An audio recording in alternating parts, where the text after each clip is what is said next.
Hello everyone, my name is C.S. Isha Tayal from Shashank Edunet Classes, and today we are going to discuss two important topics, that is company and its characteristics. So let's start with the first thing first, that is company.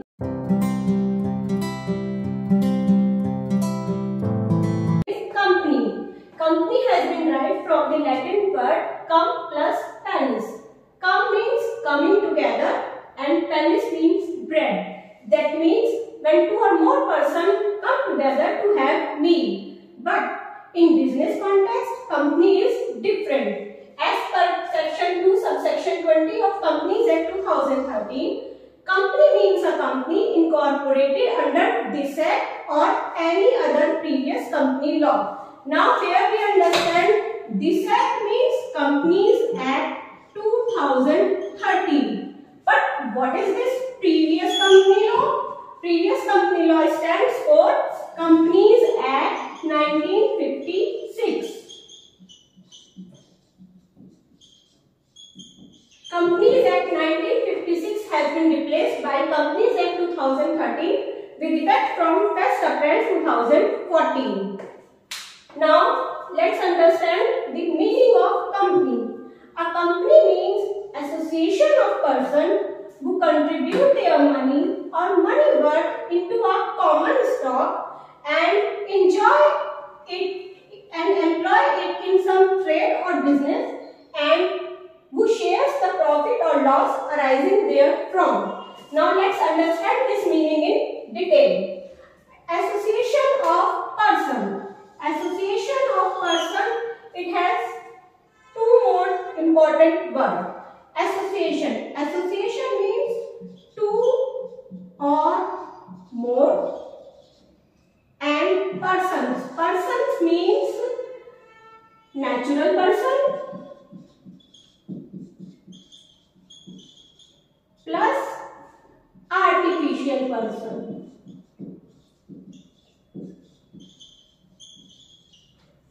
Person means anyone who can have legal right and can discharge its legal duties. Natural person are human beings like us, and artificial means those exist in the eyes of law. Now comes to the money or money worth into common stock. Here common stock means equity share capital of company.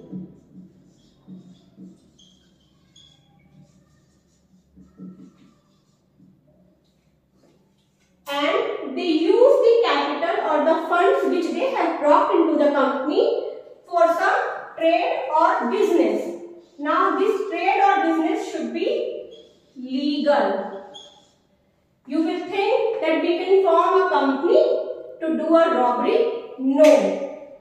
It should be a legal business, otherwise your company will be null and void and you will be punished. Second, now let's come to this last part.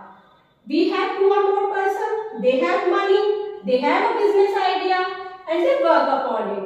After that, what will they get in return? They will get profit or loss which will arise from that business. Now let's move to the second topic, characteristics of company.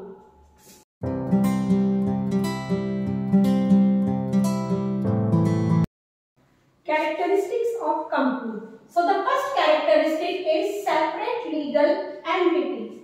It means company is different from its member. It is an artificial person.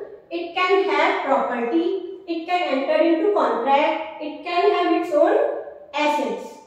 Now, second feature is common seal. Common seal is how a company authenticates its document, that the document has been signed by it. However, this requirement has been done away after the Companies Amendment Act 2015. It is completely optional for the company to have common seal. If you don't have a common seal, then then the document should be signed by at least 2 directors or a director and company secretary if there is one. Now, limited liability. This is the most important features of a company, and this is the reason why most of the people prefer to form a company rather than partnership firm or sole proprietorship firm or any other entity. In case of company, liability of partner is limited. They are liable to contribute to the company up to the nominal value of their shares only. Transfer of shares. Transfer of shares means the share of a public or limited company are freely transferable. The members can transfer their share at their will. However, in case of private company, the shares can be transferred only with the approval of board of directors. Artificial person. Company is artificial person. It is not naturally born. It is created. However, it has almost all the rights as the human have. Like it can have its own PAN card, it can have its registered office, and most of the features are similar. Like human have PAN card, company also has PAN card. Humans have date of birth, company has date of incorporation. We have residential address, company has its registered office. Now, perpetual succession. The life of company is independent of life of its member. Members may come and go, but the company will remain. Here you can take the examples of Tata, Reliance, and the most recent one is MDH Wale Dadaji.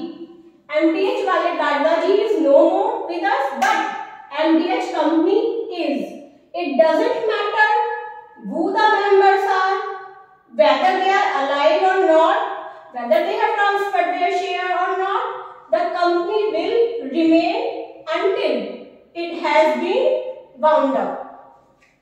Now, the seventh feature is can sue and can be sued. If you have any complaint with the company, you can file the complaint in the name of company only and not its director or member. Similarly, a company can also file a complaint against any person in its own name. Property in its own name. Company is an artificial person. It has separate legal entity. So, it can have assets or property in its own name. It can sell, purchase of asset in its own name. 9 points come the limitation of action.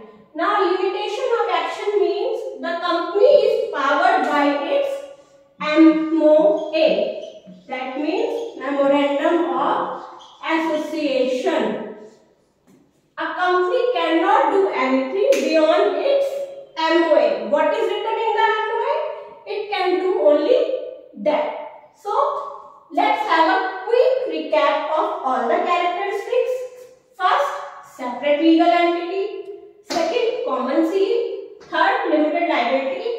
Fourth, transfer of share. Fifth, artificial person. Sixth, perpetual succession. Seventh, can sue and can be sued. Eighth, property in its own name. And ninth, limitation of action. So here we conclude our topic, definition of company and its basic characteristics. I hope you find this video relevant and simplified. For more such videos, stay tuned to our channel at Shashank Edunate Classes. Thank you.